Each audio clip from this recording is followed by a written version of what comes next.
Alex Newell and Jay Harrison G became the first openly non-binary people to win a Tony Award for acting.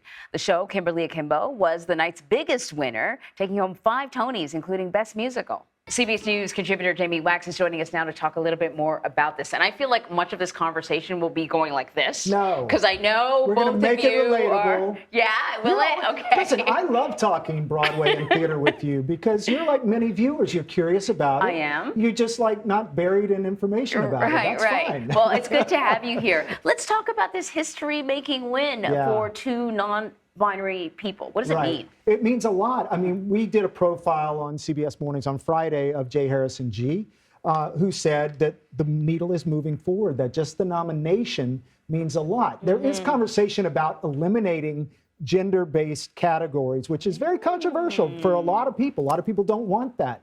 In a way, it was a sort of, for years, a male-dominated field in the arts to receive awards. And so the fact that there are gender-specific awards was something that was reaching out to women specifically.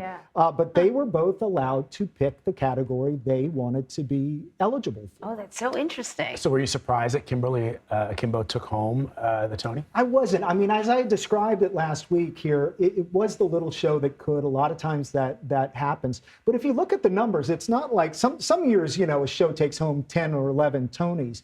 Kimberly Akimbo took home 5, but Some Like It Hot took home 4. So did Leopoldstadt.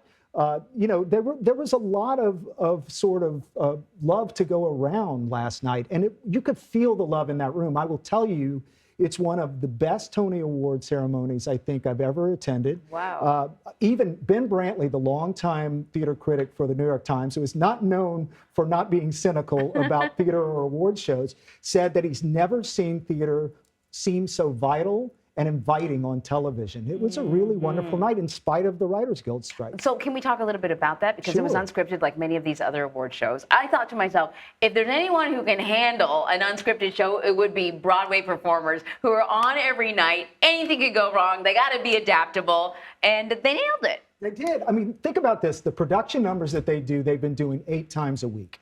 So it wasn't like they were creating something new like you do sometimes for the Oscars or other ceremonies. They came in as A-list professionals. They did. They nailed their numbers. And then Ariana DeBose did a fantastic job, again, of hosting and was funny and off the cuff. They gave more time for speeches. There was just more breathing room in this ceremony. It was really a special night. One of the categories I thought was going to be really tough was the best revival of a musical. It was a tough one. And I love Parade. There a lot of good ones? Parade, and I loved Into the Woods. I saw that revival. I saw Sweeney Todd, and I just thought, man, this is going to be tough. And in the end, Parade was so good that what did you think? It's a very I mean, Michael Arden is a spectacular director, but so are the other two. Lear de Bessonet, a lot of people had her favored for Into the Woods and that for Best Revival. But I agree with you. To me, this is a year, if you look at it, this is a year that represents a great comeback for Broadway artistically, because there was so much representation of all kinds of different artists in it, and every category, more so than any year I can remember, could have gone anyway. So what's to come? What should we be looking at? Well, for? we have a great season coming up. I mean, a lot of these shows are going to have legs because of how good the Tony Awards were, and that's what's important. It is an important award show for Broadway. A lot of people who come to New York, this is how they see shows. But there are lots of productions coming up. Merrily We Roll Along with Daniel Radcliffe is coming up. Doubt with Tyne Daly and Liev Schreiber, which I love the casting of that.